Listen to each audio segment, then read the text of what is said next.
ഇതെൻ്റെ കാവേരിയുടെ ബഡായിരുന്നു കേട്ടോ. അപ്പം ഇന്നലെ നല്ല കാറ്റും മഴയായിരുന്നു രാത്രിയിൽ. അപ്പം ഞാൻ നേരം വെളുത്ത് നോക്കുമ്പോഴത്തേനും ഈ ബഡ് ഇങ്ങനെ ഒടിഞ്ഞ് തൂങ്ങി കിടക്കുന്നു. അതിൻ്റെ അടിയിൽ നിന്നാണ് വിട്ടുപോയേക്കുന്നത്. അതുകൊണ്ട് തന്നെ ഇത് നിന്നാൽ തന്നെ അത് വിരിയത്തില്ല.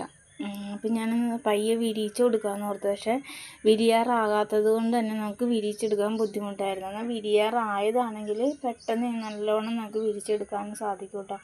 പിന്നെ ഞാനൊരു കോലൊക്കെ വെച്ച് കുത്തി കൊടുത്ത് നേരെയാക്കി നിർത്തിയിട്ടാണ് അത് വിരിയിച്ചത്. ഈ ഒരു കയ്യിൽ ഫോണും ഒരു കയ്യിൽ കൊണ്ട് ഇങ്ങനെ വിരിയിക്കുന്ന കാരണം കൃത്യമായിട്ട് എനിക്കത് വിരിച്ചെടുക്കാനും സാധിക്കുന്നില്ല. എന്തായാലും ഞാനതിനെ ഇങ്ങനെ ആക്കി എടുത്തിട്ടുണ്ട്. 2 ദിവസം നിൽക്കട്ടെ എന്ന് ഓർത്ത്.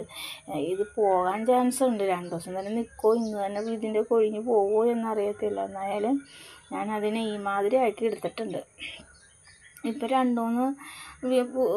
രണ്ടാമത്തെ പൂവാണ് വിരിഞ്ഞത്. ആദ്യത്തേത് നല്ലോണം വിരിഞ്ഞ് കിട്ടി. പിന്നെ ഒരു ബഡ് ഉണ്ടായത് മഴ വന്നപ്പം ചീഞ്ഞു പോയി. പിന്നെ മൂന്നാമത് വന്ന ബഡാണിത്. അതിങ്ങനെയുമായി. അപ്പോൾ എല്ലാവർക്കും ഹാവ് എ നൈസ് ഡേ. എല്ലാവരും സുഖമായിട്ടിരിക്കുന്നല്ലേ.